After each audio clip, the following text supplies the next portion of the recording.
For our practice problem for gravimetry, I have prepared here the practice problem number 1, which is titled Pond Watercress. So let me just read. We have here Dr. Rivera, a biologist specializing in aquatic system monitoring, is analyzing pond water for sulfate content. So for today, we'll be exploring their measurement of the sulfate content in pond water. So you, my students, are assisting Dr. Rivera. So you can freely choose your name character here. Okay, so if you have your name or your character name, so we have here our scenario wherein the water sample, so it already has, assuming that it has an unknown sulfate concentration, it is acidified, then an excess of barium chloride solution is added. The barium ions react with the sulfate ions in the sample to precipitate barium sulfate, which is then filtered, dried, or ignited and weighed to determine how much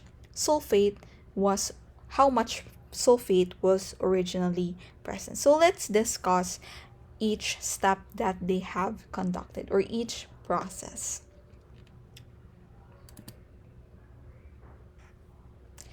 So step 1, they have the water sample. So we're done with the sampling, and then for water sample, so it's already homogenized as long as you have conducted the right or the correct method for your sampling. So here we have the water sample of known sulfate concentration is acidified. The purpose of this is to remove or neutralize interfering ions such as your carbonate. So probably there's a hydroxide or bicarbonate ions present, and these can be converted. So if we do not remove it, it would otherwise precipitate with our precipitating agent, which is barium, and lead to incorrect results. Okay, the next step is an excess barium chloride. So our precipitating agent here is barium chloride solution is added. So the barium chloride is introduced in the sample to ensure an excess of barium ions. These barium ions react with the sulfate. So we are measuring the sulfate content, so we need a precipitating agent that will react with the sulfate ions present in the sample. So it will eventually form a white insoluble precipitate with a non-composition, which is barium sulfate.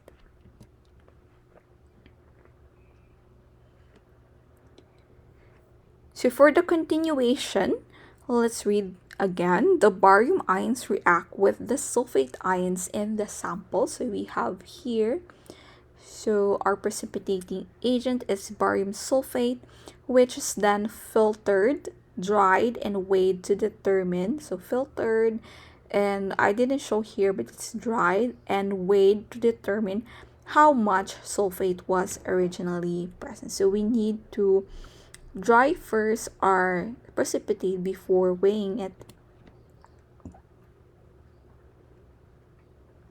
Okay, so let me read the scenario with the corresponding values. So you assist Dr. Rivera in analyzing a 500 ml water sample of unknown sulfate concentration. And after acidifying the sample, you add an excess of barium chloride solution, a white precipitate of barium sulfate, which you filter, dry, and weigh, and then the final mass is collected, which is 0.389 grams. And we have our molar mass of barium sulfate, which is 233.39 grams per mole. So our tasks are to identify the type of reaction and write the balance equation, identify the limiting reactant, and calculate the theoretical yield in grams of barium sulfate, assuming all the sulfate was precipitated. Then give the actual yield, so calculate the percent yield.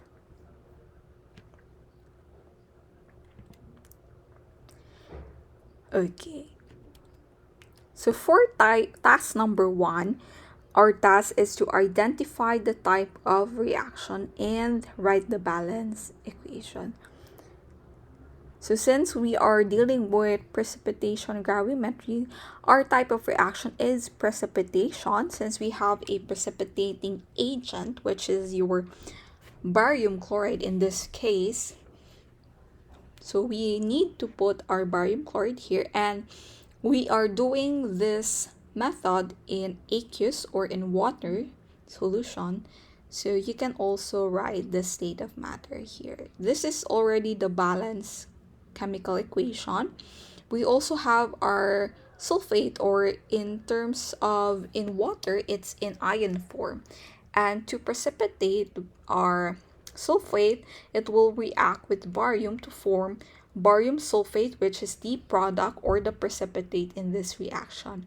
And still, in our solution, we have chloride ions in excess. So here it's already balanced.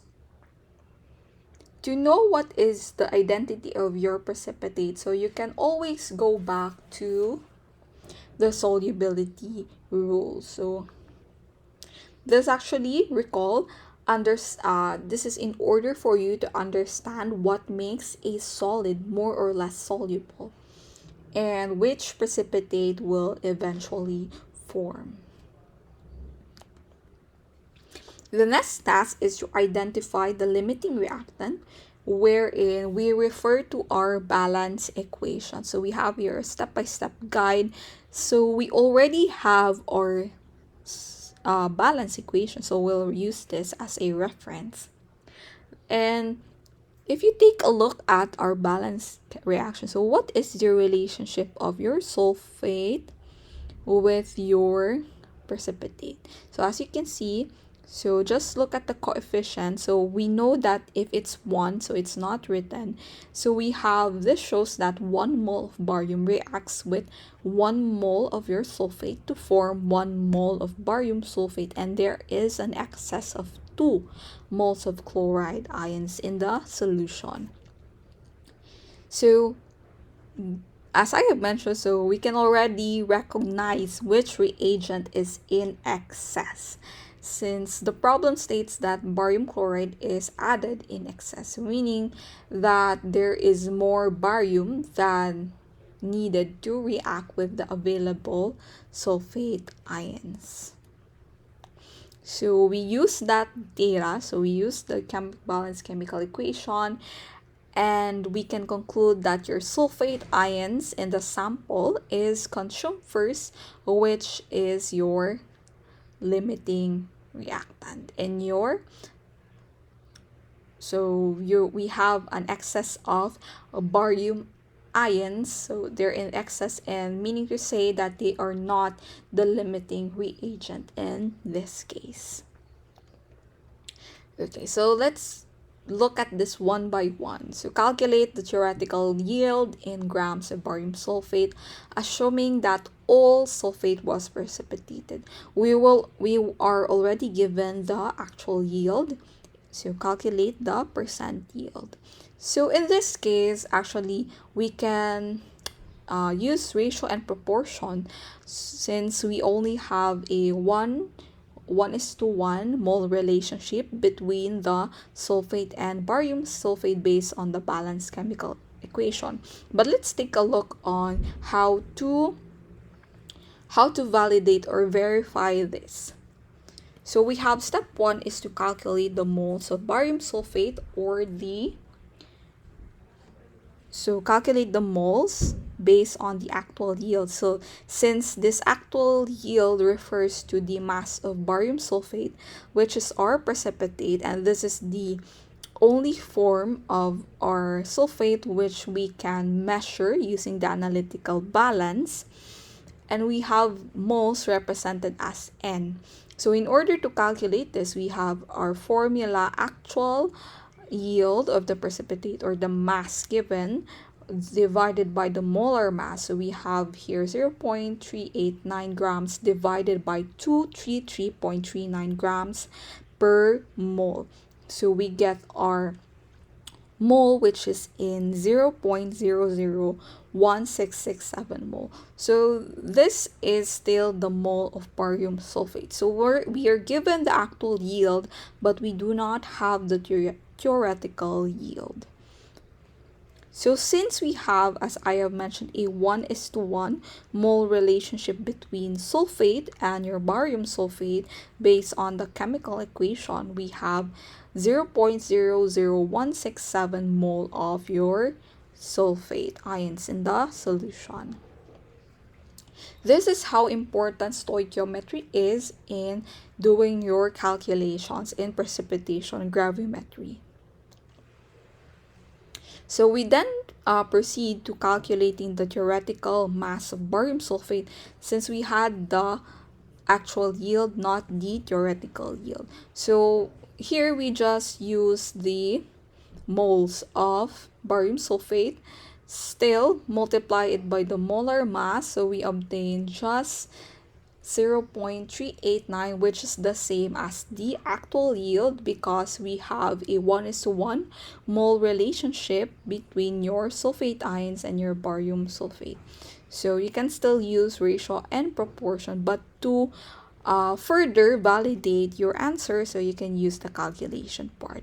And to calculate the percent yield, we can now use the theoretical yield that was calculated here, which is 0.389 grams.